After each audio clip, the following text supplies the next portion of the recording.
கர்த்தருடைய வார்த்தையை நாம் தியானிக்கும்படியாக மத்தேயு 14ஆம் அதிகாரம் 22வது வசனத்திலிருந்து 33வது வசனம் வரைக்கும் உள்ள பகுதியை இன்றைக்கு நாம் தியானிக்க போகின்றோம். இந்த பகுதியில் நம்ம என்ன அறிந்து கொள்ளுகிறோம் என்றால், சூழ்நிலையை பார்த்து வாழுவது விசுவாசம் அல்ல. எந்த சூழ்நிலை வந்தாலும் சரி, அந்த சூழ்நிலையை என்னுடைய தேவனாலே மாற்ற முடியும் என்று தேவனை மாத்திரமே நோக்கி பார்ப்பதுதான் விசுவாசம். ஒரு தேவனுடைய பிள்ளை எப்பேற்பட்ட பிரச்சனைகள் சூழ்நிலைகள் நம்முடைய வாழ்க்கையில வந்தாலும் கூட, அத்தனை சூழ்நிலைகளின் மத்தியிலும் நம்முடைய கண்கள் ஆண்டவரை மாத்திரமே நோக்கி பார்க்க வேண்டும் என்பதை நம்ம சரியாய் விளங்கி கொள்ள வேண்டும். ஆமென்.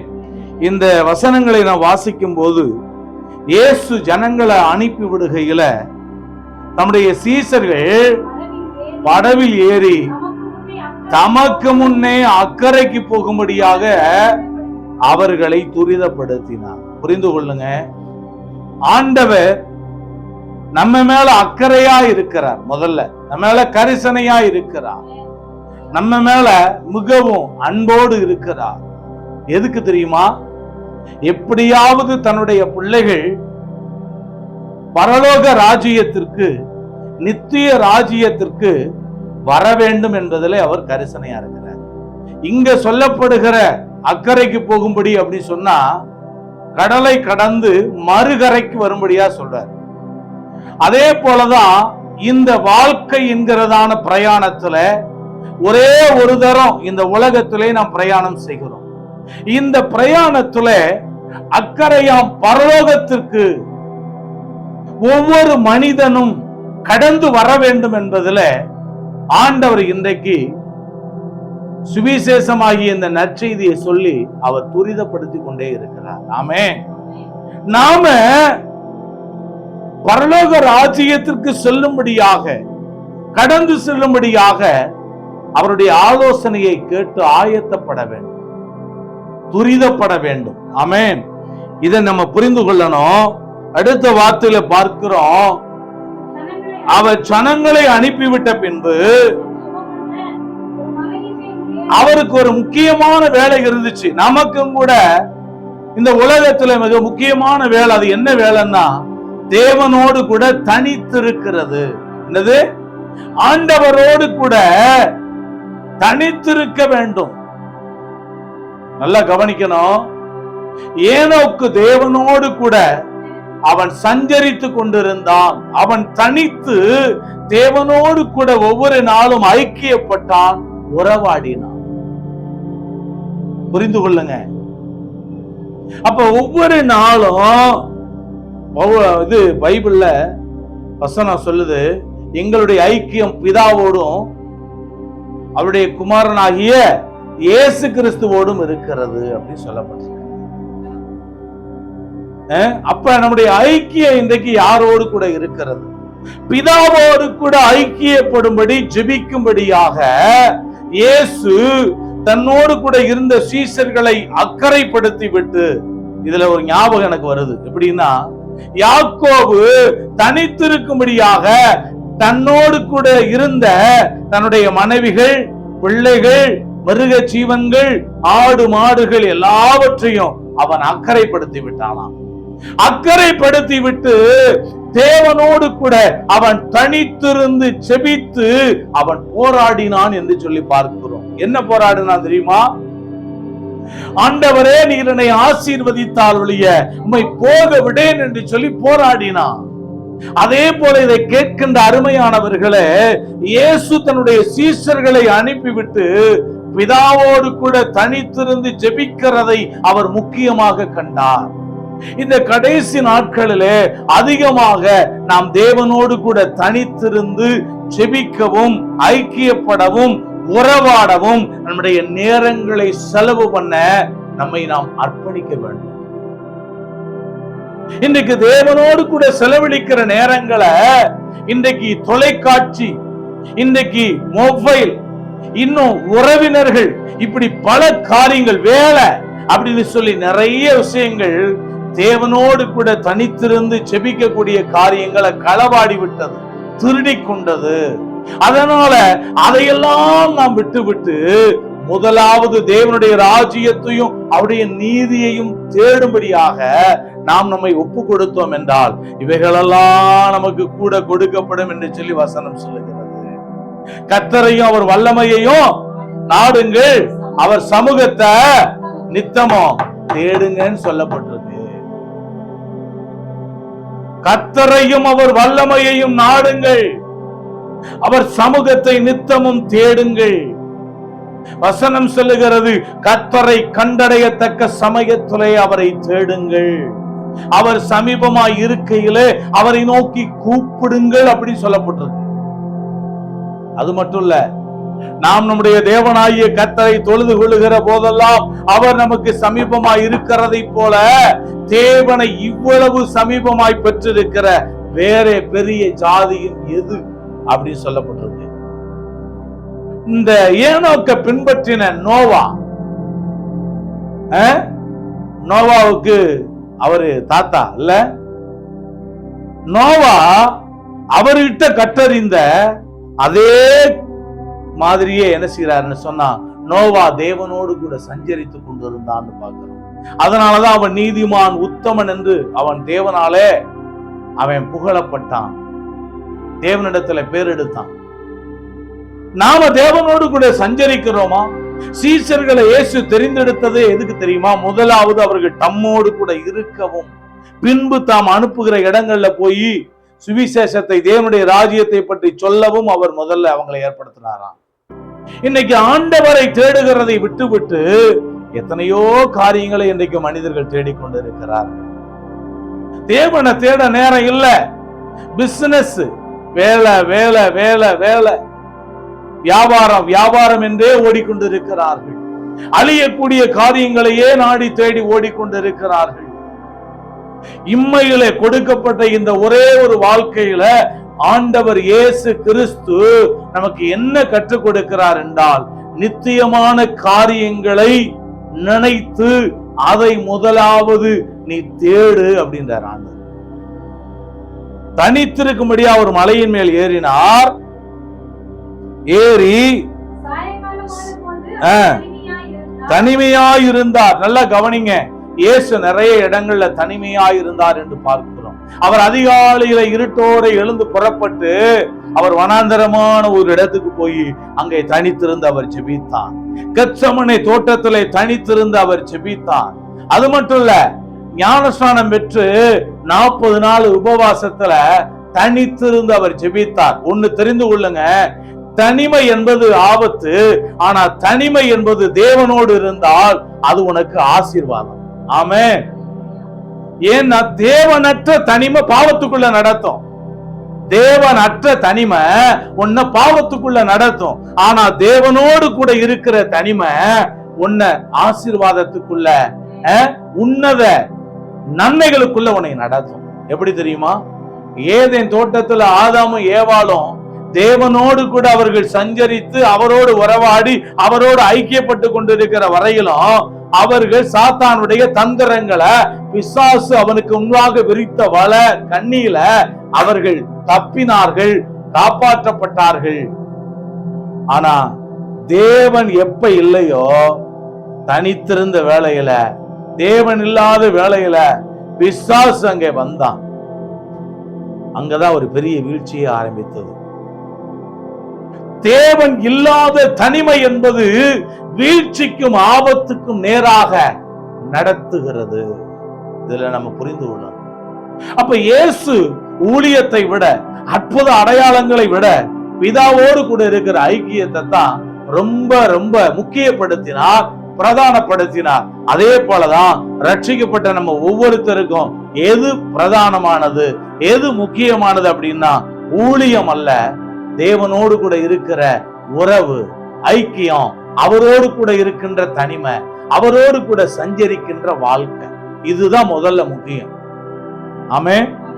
பாருங்க, அடுத்த வார்த்தையை படிங்க.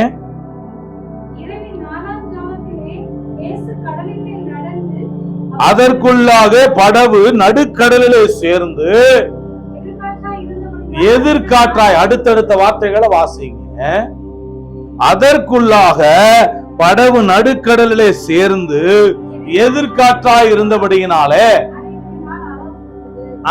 பாருங்க, அலைகளினால் அலைவுபட்டது. தேவனோடு கூட தனித்திருக்க சென்றார் இயேசு.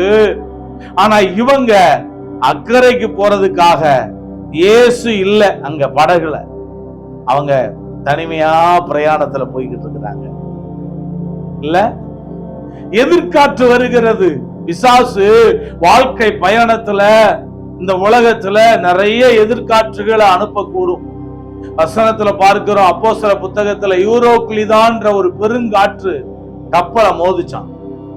கப்பல் உடையத்தக்கதாக எல்லாத்தையும் தூக்கி கடல்ல எறிந்தாங்க.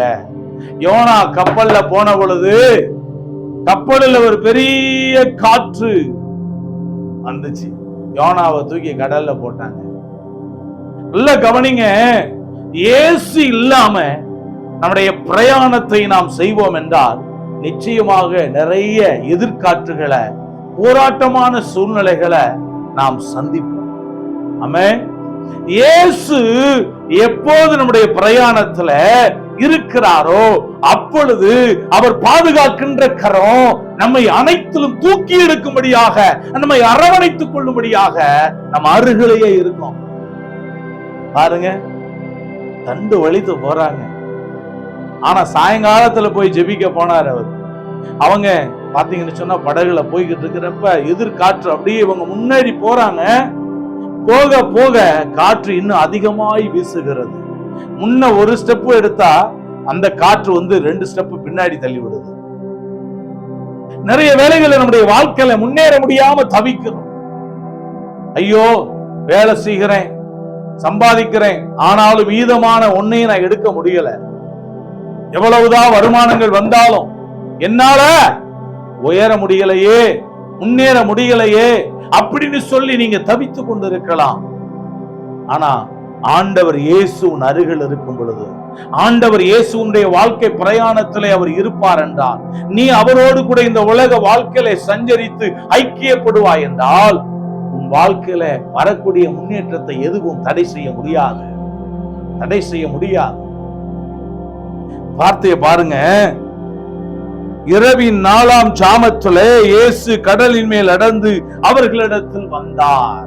எப்பவும் வாழ்க்கையில எதிர்காற்று வருகிறதோ, எப்பொழுது பிரச்சனைகள் மோதுகிறதோ, எப்பொழுது நீ முன்னேற முடியாதபடிக்கு தடைகள் உன்னை சூழ்ந்து கொள்ளுகிறதோ, அப்பொழுது உன்னை மீட்டு எடுக்கும்படியாக உன்னுடைய சூழ்நிலைகளை அறிந்தவர், உன் போராட்டங்களை அறிந்தவர், உன்னுடைய தவிப்பையும் சஞ்சலத்தையும் கண்ணீரையும் அறிந்தவர், உனக்கு உதவும்படியாக அவர் கடலின் மேல் நடந்து வந்தார். நடந்து வந்தாரு. அன்னைக்கு வந்தவர் இன்னைக்கு வந்துகிட்டு தான் இருக்கிறாரு. அவர் உதவி செய்கிறவர். நடந்து வந்தார். எத்தனை மணிக்கு தெரியுமா? 4ஆம் ஜாமம் என்பது காலையில யூதர்களுடைய கணக்கின்படி அதிகாலை 3 to 6, 3 மணிக்கு இயேசு கடல்ல நடந்து வர்றார். நாமளா இருந்தாலும் பயப்படத்தான் செஞ்சிருப்போம். ஐயோ ஆவி என்று சொல்லி அலறினார்களாம். 3 மணிக்கு கடல்ல யாராவது செத்துருப்பாங்க. எத்தனையோ பேர் கடல்ல விழுந்து செத்துறாங்கல்ல, அதுல ஒரு ஆவி நடந்து வருது போல அப்படின்னு சொல்லி பயந்தாங்க. பாருங்க, இயேசு நடந்து வருகிறார். கடலின் மேல நடக்கிறது எவ்வளவு பெரிய அதிசயம். மனிதன் சொல்லுங்க பாப்போம், மனிதன் யாரும் இதுவரைக்கும் கடல்ல நடந்தது இல்லை. ஆனா இங்க பாருங்க, இயேசு கடலிலே நடந்து வந்தார். உடனே இயேசு, அந்த வார்த்தை அடுத்த வார்த்தையை படிங்க, அடுத்த வார்த்தையை படிங்க. கண்டு கலக்கமடைந்து, ஆவேசம் என்று சொல்லி, இன்னொரு இடத்துல ஆவி என்று சொல்லி, பயத்தினால் அலறுகிறீர்களா? பயப்படுகின்ற சூழ்நிலைகள் எல்லாம் வரும்போதெல்லாம் இயேசு நம்மை பார்த்து சொல்லுகிற வார்த்தை, நான் தான், பயப்படாதிருங்க. ஒரு கோழைய பார்த்து ஆண்டவர் சொல்ற வார்த்தை என்னது? பயப்படாதப்பா. கிதியோனை பார்த்து கர்த்தர் சொன்னாரு, உன்னை அனுப்புகிறவர் நான் உனக்கு கட்டளையிடவில்லையா? பலங்கொண்டு திடமனதாயிரு. ஸ்தோத்திரம் அப்படின்னு சொன்னார் கர்த்தர். நான் உன்னை பலப்படுத்தி உனக்கு சகாயம் செய்வேன்னு சொன்னார் கர்த்தர். அப்படிப்பட்ட தேவனை நாம் உடையவர்களாக இருக்கிறோம். பயப்படுகின்ற சூழ்நிலைகள் வரும்போதெல்லாம் நம்மை தைரியப்படுத்துகிறவர் நம் அருகிலே, நம் நடுவிலே அவர் இருக்கின்றார். ஆனா நாம அவரோட இருக்கிறோமா? சொல்லுங்க, நாம் அவரோட இருக்கிறோமா? ஜெபிக்க முடியல, தூக்கம் வருது. ஆராதனையில உட்கார முடியல, தூக்கம் வருகிறது. கர்த்தருடைய வசனங்களை கேட்க முடியல, பிசாசு உச்சி மண்டையை பிடிச்சு ஆட்டுறான். வசனம் உள்ள போக மாட்டேங்குது. தேவனோடு கூட நீ இல்ல. அதனாலதான் ஒருத்தன் கர்த்தருடைய சமூகத்துல போய் ஒரு நபர் தூங்குகிறார் என்றால் எந்த அளவுக்கு ஆவிக்குரிய வாழ்க்கையில் அவர் பின்மாற்றத்தில் இருக்கிறார் என்பதை நீங்கள் புரிந்து கொள்ளுங்க. கர்த்தருடைய வார்த்தைகளை கவனமாய் கவனியுங்க. இயேசு கடலின் மேல நடந்து வந்ததை பார்த்து ஆவேசம் என்று சொல்லி கலக்கமடைந்து அலறினார்கள். ஆனால் அவர்கள் ஆண்டவர் பார்த்து சொன்னது, நான் தான், பயப்படாதிருங்கள், திடன் கொள்ளுங்கள். கதவு பூட்டப்பட்டு இருக்கையில பயந்து சீஷர்கள் உட்கார்ந்து இருந்தாங்க. உள்ள நுழைஞ்சு உங்களுக்கு சமாதானம், பயப்படாதீங்கன்னு சொன்னாரு. இன்றைக்கு கடன் பிரச்சனையினால எத்தனையோ குடும்பங்கள் தற்கொலைக்கு நேராய் போகிறார்கள். நான் ஏற்கனவே உங்களுக்கு சொன்னேன், கர்த்தர் ஒரு மனிதனை கடன்ல இருந்து விடுவிப்பதற்கு எதுக்கு தெரியுமா? மீண்டும் நீ கடன் வாங்காம இருப்பதற்காகத்தான். கர்த்தர் உன்னை பாவத்திலிருந்து ஏன் விடுவிக்கிறார் தெரியுமா? நீ திரும்ப பாவம் செய்ய கூடாது, அதுக்குத்தான். அதே மாதிரிதான். அப்ப கடனிலிருந்து கர்த்தர் விடுவித்து விட்டார் என்றால் திரும்ப பிசாசு என்ன செய்வான்? அதே கடன் சோதனையை கொண்டு வருவான். நீ அதுக்கு என்ன செய்யணும்னா கவனமா இருக்கணும். திரும்ப திரும்ப கடனை வாங்கிக்கிட்டு கர்த்தாவே என்னை காப்பாத்தும், கர்த்தாவே என்னை ரட்சியும் அப்படின்னு கூப்பிட்டீங்கன்னா கர்த்தர் உனக்கு உதவி செய்ய மாட்டார். நான் தான், திடன் கொள்ளுங்கள், பயப்படாதிருங்கள் என்று தேற்றுகிற, உற்சாகப்படுத்துகிற, தைரியப்படுத்துகிற ஆண்டவர் நம் அருகில் இருக்கிறார். ஆமென். அடுத்த வார்த்தையில பாருங்க, இயேசு அவர்களோடு பேசி திடன் கொள்ளுங்கள், நான் தான், பயப்படாதிருங்கள் அப்படின்னு சொல்லாரு. வாசிங்க.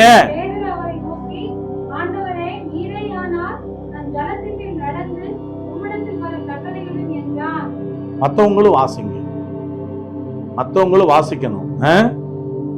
உடனே இயேசு அவர்களோடு பேசி அந்த வார்த்தையை சொன்ன மாத்திரத்துல பேதுரு, ஆண்டவரை நீரே ஆனால். நிறைய டைம்ல என்ன செய்கிறோம்? அவரை சந்தேகப்படுகிறோம். வசனம் சொல்லுது, சந்தேகப்படுகிறவன் காற்றினால் அடிபட்டு அலைகிற கடலின் அலைக்கு ஒப்பா இருக்கிறான். அப்படிப்பட்டவன் கர்த்தரிடத்துல எதையாகிலும் பெறலாம் என்று நினையாதிருப்பானாக. நீ சந்தேகப்பட்டீங்கன்னா ஜெபம் பண்ணாத. நீ சந்தேகப்பட்டீங்கன்னா கர்த்தரிடத்துல எதையுமே கேட்காத, உனக்கு கிடைக்காது. சந்தேகப்படாம ஜெபம் பண்ணு. ஆமென். ஆண்டவரிடத்துல வந்து அவரை சந்தேகப்படவே கூடாது. நீரே ஆனால், அவர் தான் சொல்லிட்டார்ல, அதுக்கப்புறம் என்ன உனக்கு நீரே ஆனால்? அவர் என்ன சொல்லாரு? ஆவி என்றார்கள், அலறினார்கள். அவர் என்ன சொன்னாரு? பயப்படாதீங்க, பயப்படாதீங்க, திடன் கொள்ளுங்க, நான் தான் அப்படின்ட்டாரு. அதுக்கப்புறமும் நம்ம என்ன செய்யறோம்? நீரே ஆனால். ஆண்டவரை சந்தேகப்பட்டன்னு வச்சுக்க, ஆண்டவரிடத்துல எந்த ஆசீர்வாதத்தையும் நீ பெற முடியாது. ஆண்டவரை சந்தேகப்பட்டீங்கன்னா எந்த நன்மைகளையும் நீங்க பெற முடியாது. புரிஞ்சா? நீரேயானால் வாசிங்க.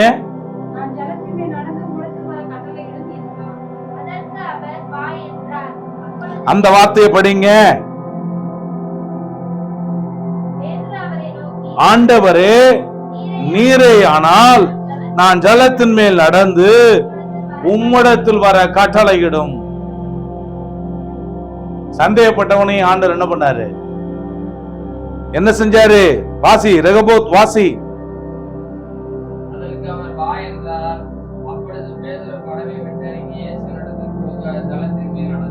வா அப்படின்னு கர்த்தருடைய வார்த்தை வருகிறது. ஒவ்வொருத்தரும் வசனத்தை வாசிக்கணும்.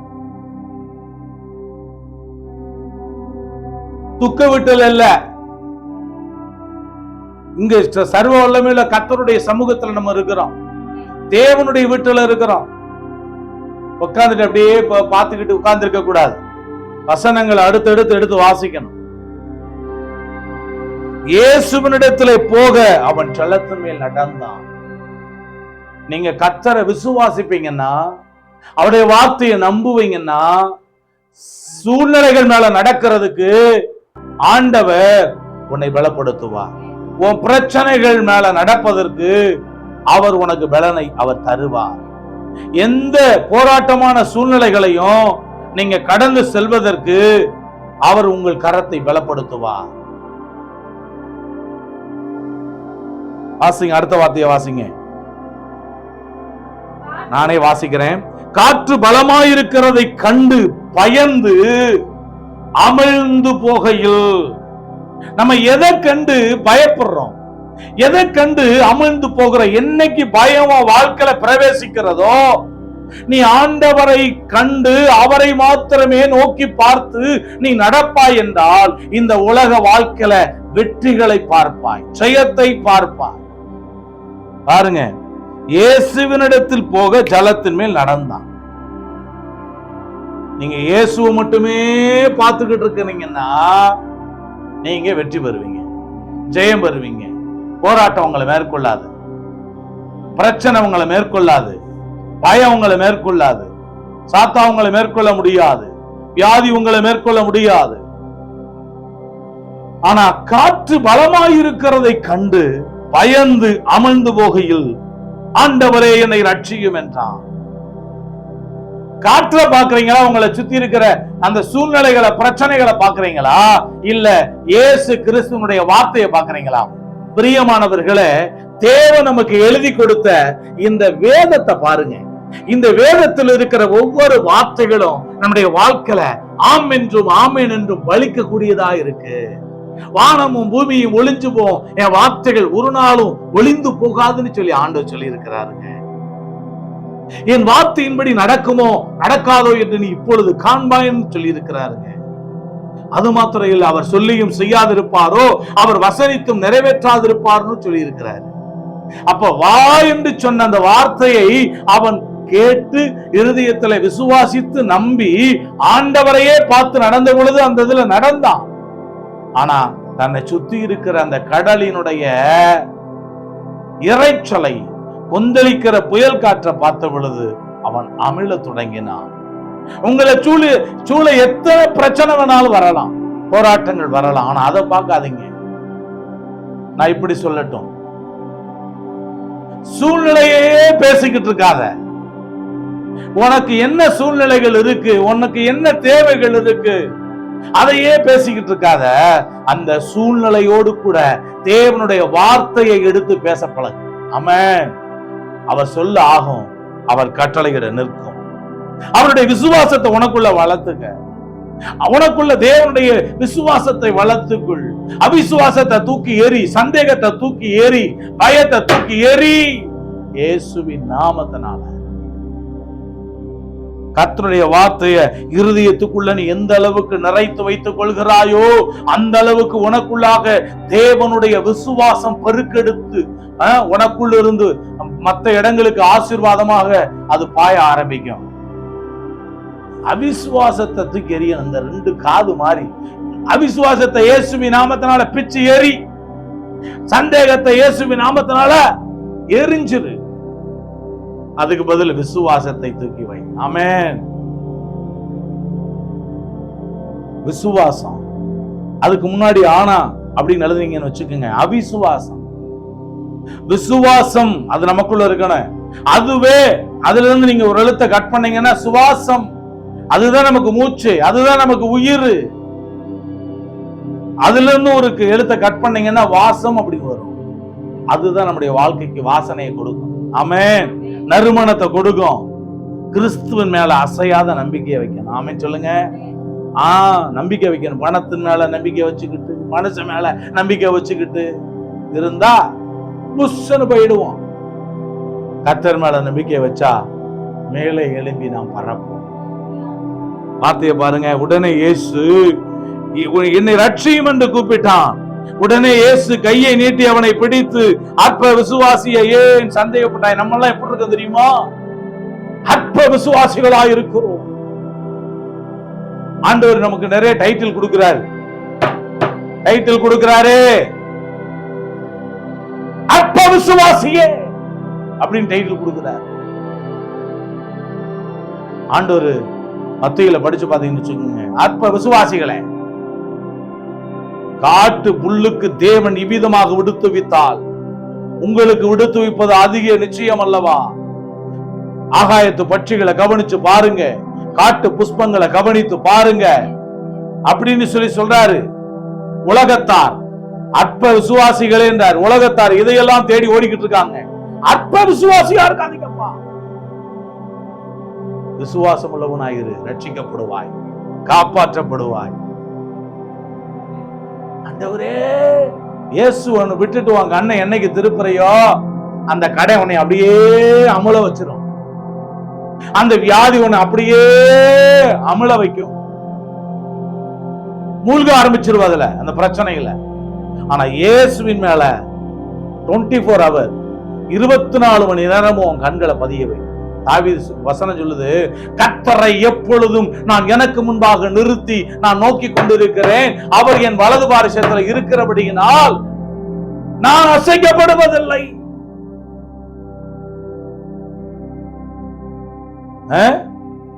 நான் அசைக்கப்படுவதில்லை. வசனம் இருதயத்துக்குள்ள போகலன்னா வாழ்க்கையில வசனம் நன்மை செய்யாது. வசனம் இருதயத்துக்குள்ள போகணும். ஆத்துமாவுக்குள்ள வசனம் போகணும். அல்லேலூயா, ஆமென். என்ன வாசிச்சீங்க? தாவீது சொல்றாரு, கர்த்தரை எப்பொழுதும் நான் எனக்கு முன்பாக நிறுத்தி நான் நோக்கி கொண்டிருக்கிறேன். அவர் என் வலது பாரிசத்தில் இருக்கிறபடியினால் நான் அசைக்கப்படுவதில்லை. நான் அசைக்கப்படுவதில்லை.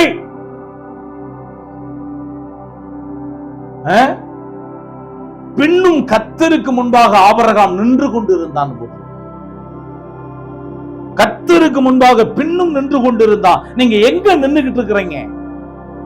உங்க வேலையிலேயே பிஸியா இருக்கிறீங்களா? வசனம் கேட்க முடியல. சிலரெல்லாம் ரட்சிக்கப்பட்டு ஞானஸ்நானம் எடுத்து ஆண்டவரோடு கூட உடன்படிக்கை பண்ணுனேன்னு சொல்றாங்க. வீட்டுல உட்கார்ந்து இருக்கிறாங்க. ஆனா அந்த வீட்டுல உட்கார்ந்து இருக்கிறவங்க எல்லாம் ஆண்டவர் இயேசு பரலோகத்துல இருந்து அவர் வருகையில வெளிப்படும் பொழுது நாங்கெல்லாம் பறந்து போவோம் சிட்டா அப்படின்னு நினைக்கிறாங்க. ஒரு நாளும் வரமாட்டேன். ஏன்னு தெரியுமா?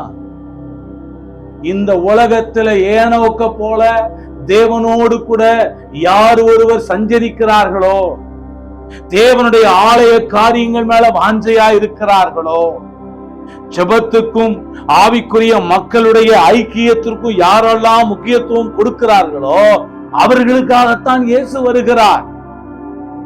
நாங்க வீட்டிலேயே உட்கார்ந்து கர்த்தர் ஆராதனை செய்வோம் அப்படின்னு சொன்னா உருப்பட மாட்டேன். உருப்பட முடியாது. ஏன் உருப்பட முடியாது? நீங்க பைபிள் எடுத்து வாசிச்சு பாருங்க. மத்தேயுவிலிருந்து யோவான் வரைக்கும் படிங்க. இயேசு ஓய்வு நாள் தோறும் அவர் ஆலயத்துக்கு போனார். ஆலயத்துல போய் பிரசங்கித்தார். இரவு முழுவதும் போய் ஜெபிப்பார் ஒலிவ மலையில. பகல்ல ஆலயத்துக்கு அவர் வந்து விடுவார். ஓய்வு நாள் தோறும் ஆலயத்துல இருப்பார். நம்மளை படைச்ச தெய்வமே ஆலயத்தை முக்கியப்படுத்தி அங்கே போனாரு. இன்னைக்கு நிறைய பேரு ஆலயத்துக்கு வர்றதில்லை. டாக்டரை தேடி மருத்துவமனைக்கு போறோம், வேலையை தேடி ஆபீஸுக்கு போறோம், சாப்பாடு வாங்கணும்னு சொன்னா மளிகை பொருளை வாங்க கடைக்கு போறோம். இன்றைக்கு உலக மக்கள் சாமியை தேடி கோயிலுக்கு போறாங்க. உண்மையான ஜீவனுள்ள மெய்யான தெய்வம் அருமை ரட்சகர் ஆண்டவர் இயேசு கிறிஸ்துவை ஏற்றுக்கொண்ட தேவனுடைய பிள்ளையே, நீ ஆராதனை நாளிலே கர்த்தரிடத்துல வராம வீட்டுல உட்கார்ந்து கொண்டு நீ கறி சமைத்து சாப்பிட்டு கொண்டு உன் சொந்தங்களை கவனிச்சு கொண்டு டிவிக்கு முன்பாக ஒய்யாரமா உட்கார்ந்து அதை பார்த்து கொண்டு இருந்தீங்கன்னா தேவன் உன்னுடைய விசுவாச வாழ்க்கையில, உன்னுடைய பக்தியில அவர் சந்தோஷப்படுவாரா? அவர் மகிழ்ச்சி அடைவாரா? அவர் வரும்போது முதலாவது உன்னைத்தான் பரலோக ராஜ்யத்துக்கு எடுப்பாரா? புத்தி இல்லாத கன்னியை போல நீ கைவிடப்பட்டு போவ. எச்சரிக்கையோடு கூட இருந்து மனம் திரும்பு. ஓய்வு நாள்ல கர்த்தருடைய ஆலயத்தை தேடி ஓடி வா. அதுதான் உனக்கு ஆசீர்வாதம். தேவன் உன்னை எச்சரிக்கிறார். கவனமாய் உன்னுடைய இருதயத்தில் எழுதி வைத்துக் கொள். ஏன்னா மரணம் எப்பொழுது வரும் என்று நீ ஒரு நாளும் அறிய முடியாது. எப்போது வேண்டுமானாலும் வரலாம். ஆண்டவர் வருவதற்கு முன்பாக நீ ஆயத்தப்படு. ஆலயத்தை தேடி ஓடி வா. கர்த்தரை தேடு. அற்ப விசுவாசியை ஏன் சந்தேகப்பட்டா என்று அவர் எச்சரிக்கிறார். அவனை கைதூக்கி விடுகிறாரு. நாமும் கூட இன்னைக்கு அற்ப விசுவாசமா இருக்கிறோமா? ஒரு நாள் சிலருக்கு விசுவாசம் எப்படி இருக்குன்னு தெரியுமா? அப்படியே டாப்ல இருக்கும். அடுத்த நாள் பாத்தீங்கன்னா விசுவாசம் புஷ்ன்னு போயிடும். என்ன பிரதர் எப்படி இருக்கீங்க விசாரிச்சோம்னா, ஏதோ இருக்கேன். ஆனா தேவனுடைய பிள்ளைகள் எப்படி சொல்லணும் தெரியுமா? எப்படி இருக்கிறீங்க? நான் கர்த்தருடைய கிருபையிலே நான் நன்றாக இருக்கிறேன். ஆண்டவர் இயேசு என்னோடு இருப்பதால நான் ரொம்ப சுகமா இருக்கிறேன். நான் ரொம்ப நல்லா இருக்கிறேன் பிரதர். ஹல்லேலூயா. அப்படி சொல்ல பழகு. ஆமென். கர்த்தர் சீக்கிரமாக அவர் வரப்போகிறார். ஆயத்தப்படுங்க. ஆண்டோடைய ஆலய காரியங்களுக்கு முக்கியத்துவம் கொடுங்க. ஆராதனைக்கு வருவதற்கு முன்பு வேலை செஞ்சுட்டு வராதீங்க. ஆராதனைக்கு வருவதற்கு முன்பு வேலை செஞ்சுட்டு வராத. முதல்ல கர்த்தர் சமூகத்துக்கு ஜெபித்து அவரை மகிமைப்படுத்தி அவரை கனப்படுத்தி அவரை உயர்த்தி தொழுது கொண்டு அதுக்கப்புறமா போய் உன்னுடைய வேலையை பாரு. ஆசீர்வாதமா இருப்ப, இல்லைன்னா உருப்பட மாட்டேன். இதான் கர்த்தருடைய வார்த்தை. பாருங்க, அப்பொழுது படகிலே உள்ளவர்கள் மெய்யாகவே நீ தேவனுடைய குமாரன் என்று சொல்லி அவரை பணிந்து கொண்டார். படகுல உள்ளவங்க உண்மையாவே இவர் தேவனுடைய குமாரன், நம்ம மீட்டெடுக்க வந்தவர். பேதுருவ கரத்தை பிடித்து தூக்கின உடனே தான் விசுவாசிக்கிறாங்க. நல்லா புரிந்து கொள்ளுங்க. தனிமையான வாழ்க்கையில, போராட்டமான சூழ்நிலையில தேவனை ஒரு நாளும் சந்தேகப்படாதீங்க. உங்களை தூக்கி எடுப்பதற்கு அவருடைய கரம் உங்கள் அருகில இருக்கிறது. நீங்க காணாத கரம் உங்கள் அருகில இருக்கிறது. அவருக்கு முக்கியத்துவத்தை கொடுங்க. அவருக்காக வாழ உங்க வாழ்க்கையை அர்ப்பணிங்க. நீங்கள் ஆசீர்வாதமாக இருப்பீர்கள். ஆமென். இன்றைக்கு தீர்மானம் பண்ணுங்க, நான் ஆண்டவரை ஒரு நாளும் சந்தேகப்பட மாட்டேன், அவிசுவாசப்பட மாட்டேன். நான் ஒரு நாளும் ஆண்டுடைய வார்த்தைகளை குறித்து நான் சந்தேகப்படவே மாட்டேன்னு சொல்லி தீர்மானம் பண்ணிக்கொள்ளுங்க. அப்பொழுது கர்த்தர் உங்களை ஆசீர்வதிப்பார். ஆமென். நமது நியூ கவர்னன்ஸ் ஸ்டோன் மினிஸ்ட்ரி சேனலை லைக் பண்ணுங்க, ஷேர் பண்ணுங்க, கமெண்ட் பண்ணுங்க, சப்ஸ்கிரைப் பண்ண மறக்காதீங்க. அப்படியே பக்கத்துல இருக்கிற பெல் ஐக்கானை கிளிக் பண்ணி ஆல்ன்ற ஆப்ஷனை கொடுத்துக்கோங்க. அப்பதான் நாம போடக்கூடியதான வீடியோஸ் எல்லாமே டெய்லி உங்களுக்கு நோட்டிபிகேஷன்ல வரும். God bless you.